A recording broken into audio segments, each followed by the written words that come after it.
Baik, nama saya Ignatius Bareza dari kelas A1 Pagi Manajemen, mata kuliah Manajemen Operasi 1 semester 3, NIM 1910416854, dosen pengampu Adi Mursalin SEMM. Soal bagian A. Berapa kali saudara hadir kuliah melalui Google Classroom dan WA? Yaitu sebanyak 14 kali. Yang kedua, apa-apa saja yang sudah Anda pelajari mengenai manajemen operasi dari dosen saudara melalui Google Classroom dan WA? Materi teori EOQ, yaitu volume atau jumlah pembelian yang paling ekonomis untuk dilakukan pada setiap kali pembelian. Materi tentang manajemen persediaan, yaitu sebuah bagian dari perusahaan yang memiliki tugas untuk mengatur persediaan barang yang memperoleh persediaan. Yang ketiga, apa tugas terstruktur yang Anda buat? Yaitu tugas dengan menjawab pertanyaan-pertanyaan dengan menggunakan video record dan link tersebut diposting. Yang keempat, kenapa Anda harus belajar manajemen operasi 1? Supaya kita mengetahui bagaimana barang dan jasa diproduksi. Soal bagian B. Yang pertama, setelah Anda membuka link tersebut di atas, materi apa yang Anda dapat pelajari? Sebutkan dan jelaskan secara ringkas, yaitu mengenai pengertian manajemen operasional, sejarah manajemen operasi, pengertian strategi operasi menurut para ahli, dan perencanaan strategi. Yang ketiga, ada berapa jumlah video yang Anda tonton setelah membuka link tersebut, dan berbicara mengenai apa dan siapa pembicara tersebut, dan apa manfaat yang Anda dapat peroleh dari menonton video tersebut di atas. Sebanyak 72 video, yaitu manajemen bahan baku, pengertian manajemen pasokan, perencanaan tata letak dan pemilihan lokasi, pengendalian kualitas produk, keputusan manajemen, cara menghitung persediaan, peramalan dalam manajemen, metode peramalan, prinsip meningkatkan produktivitas kerja. Pembicara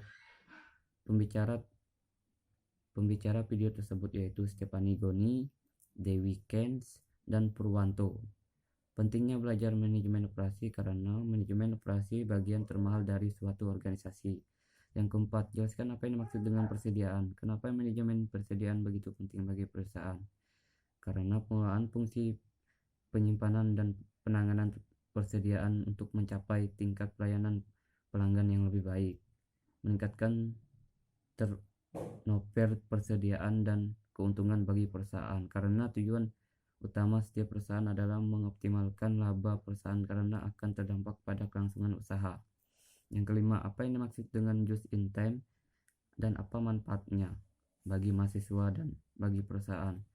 Just in time merupakan suatu strategi bagi perusahaan yang dapat meningkatkan produktivitas secara tepat dan cepat dan dengan mutu terjamin demi memuaskan kebutuhan pelanggan.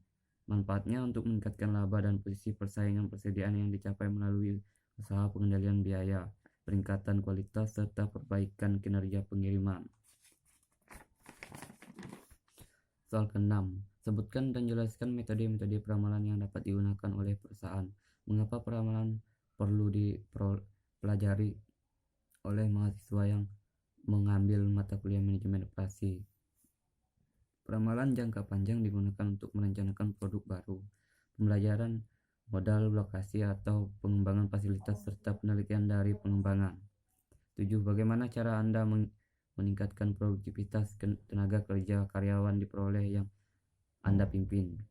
Yaitu dengan landasan teori, menyediakan lingkungan kerja yang baik, memberikan pelatihan yang cukup untuk karyawan, memberikan mesin dan peralatan kerja memadai, meyakinkan karyawan bahwa mereka mampu melakukan pekerjaan dengan baik, meyakinkan bahwa Anda selalu mendukung mereka, menentukan target dan tujuan yang jelas. 8. Apa yang dimaksud dengan kapasitas produktivitas? Coba cari artikel di Google mengenai kapasitas produk dan jelaskan artikel tersebut. Kapasitas produksi adalah suatu tingkat yang menyatakan kemampuan penerimaan, penyimpanan, atau keluaran dari suatu unit fasilitas atau output untuk produksi dari suatu periode waktu tertentu. Yang terakhir 9, apa kesan-kesan yang Anda mempelajari manajemen operasi secara daring dan manfaat belajar manajemen operasi secara daring? Kita mempelajari manajemen operasi karena bagian ini merupakan bagian paling banyak menghabiskan biaya dalam sebuah organisasi.